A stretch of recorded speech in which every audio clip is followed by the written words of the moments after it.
Though awards season is already upon us, it certainly doesn't feel that way. Like so many other things in 2020 and 2021, Hollywood is in the midst of a sea change. Even if you wanted to, it might be hard to name 10 great films that came out this year off the top of your head. That said, 2020 to 21 hasn't been a total loss for great movies, as long as you know where to look. And if you want to look back even further, as any serious cineaste should, you'll see that there are lots of movies that you've probably overlooked in the past 20 years that are definitely worth revisiting. So don't forget to watch today's video to the very end for the top 10 movies that are better than Best Picture winners. But before we begin, we request you subscribe to the channel and press the bell icon to never miss another upload of ours. With that said, let's jump right in. Number 10. The Assistant. Ozark star Julia Garner delivers a brilliantly subtle performance as Jane, a recently hired assistant to a major Hollywood power player. While the bulk of her day involves monotonous tasks like answering phones and replenishing the refrigerator's water supply, it's within these mundanities that Jane and the audience begin to notice small details around the office that hint that not everything going on behind closed doors is appropriate. Garner's performance, coupled with the film's understated approach to the film industry's rampant objectification and outright abuse of women, are what make The Assistant so effective. Director Kitty Green, casting John Bennett, trusts her audience to read between the lines and understand that this is a timely take on the Harvey Weinsteins of Hollywood. While The Assistant received great reviews nearly across the board, the film didn't get much of a theatrical release and made just $1 million. Hopefully that can change now that it's streaming. Number 9. Good Time. Robert Pattinson never seemed comfortable as the vampire teen idol the Twilight series turned him into, and he's made very smart decisions in the wake of that franchise to establish himself as one of cinema's most interesting actors. Good Time is one of the movies that helped put him in this enviable position, as it marked a turning point in Pattinson's career and helped further establish the Safdie brothers as two of the most compelling directors working today. There's a visceral feeling with all their work. You can feel your heartbeat quickening with each new scene. In the case of Good Time, Pattinson plays Connie Nikas, a bank robber who recruits his developmentally disabled brother Nick, co-director Benny Safdie, to help him in his criminal endeavors. But Connie might not be as slick as he thinks, and when the two brothers get arrested, Connie then spends the rest of the film trying to bust Nick out of the hospital he's been placed in, without stopping to think what might be best for his brother. Like 2019's Uncut Gems, Good Time is made in such a way that you can almost feel the walls closing on you, which is a good thing. Number 8. 99 Homes. After stops at some of the world's biggest festivals, including Venice, where it won Best Film, Telluride, Toronto, and Sundance, 99 Homes had a rather limited theatrical release that brought in less than $1.5 million, which is surprising given its major cast: Andrew Garfield, Laura Dern, and Michael Shannon, who earned both Golden Globe and SAG Award nominations for the role of callous real estate pro Rick Carver, who thrives in the midst of an economic dip by evicting homeowners with no regard for their individual situations. Dennis Nash, Andrew Garfield, is one of those evictees who is working as hard as he can to keep a roof over his family's head, including his mother's, played by Laura Dern. When Carver offers Nash a job doing the evictions for him, the money is too good to pass up, so he reluctantly agrees and quickly comes to regret it.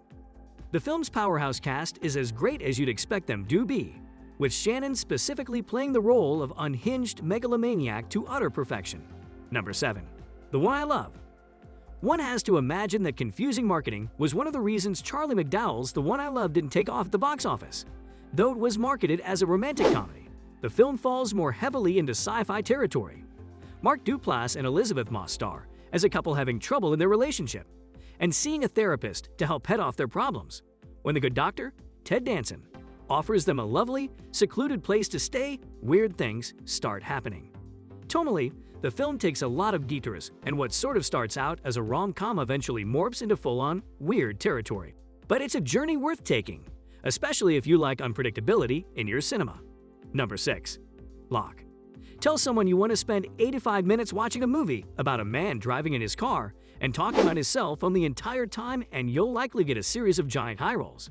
But then tell the same person that the man driving the car is Tom Hardy and see if their opinion changes. While Hardy's face is the only one we see, again, this truly is a movie that features a man driving a car for an hour and a half.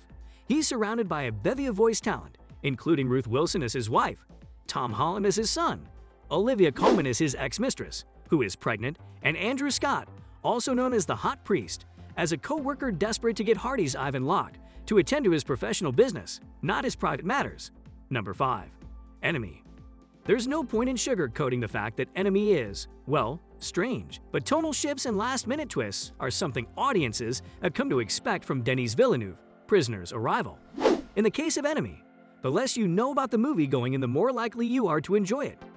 Jake Gyllenhaal stars as a quiet college professor who discovers he has a doppelganger. Intrigued and confused, he starts following his look-alike to see what he's up to and why their lives seem to keep intersecting. It's not likely that the ending is something anyone would predict. Number 4. We need to talk about Kevin. If you're looking for a feel-good movie, this is not it. That said, it's a fascinating, albeit depressing, watch. Eva Kachadurian, Tilda Swinton, and Franklin Plaskett, John C. Reilly, are parents to a teenager named Kevin, Ezra Miller, who has committed a horrible act of violence at school. In the wake of the tragedy, Eva flashes back on her life with Kevin and how she has always felt that there was something evil about him. If you want to feel better about your own family dysfunction, We Need to Talk About Kevin will definitely do the trick. Number 3. The Strangers. The main complaint critics and audiences had with Brian Pertino's horror flick is that there wasn't enough character development or plot.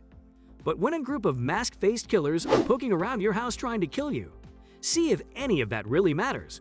To be honest, the fact that the murderers choose to terrorize Liv Tyler and Scott Speedman simply because they were home really only ups the creep factor. Number 2. Perfume. The Story of a Murderer.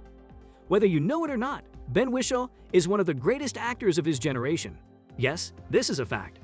Fresh off his triumphant run in the Olivier Award-nominated title role of Hamlet at the Old Vic, Whishaw took on the starring role in this adaptation of Patrick Suskind's 1985 novel. It follows the life of Jean-Baptiste Grenouille, Whishaw from his abandonment as an infant to his sentencing in court with his life as a murderer in between. Grenouille has an obsession with the scent of things, a talent that leads him to becoming one of Paris's most famous perfumers. But his obsession with smells and recreating them leads him down some dark paths that, once traveled, cannot be undone. Number 1. Vanilla Sky. David Alm's Tom Cruise has got it all.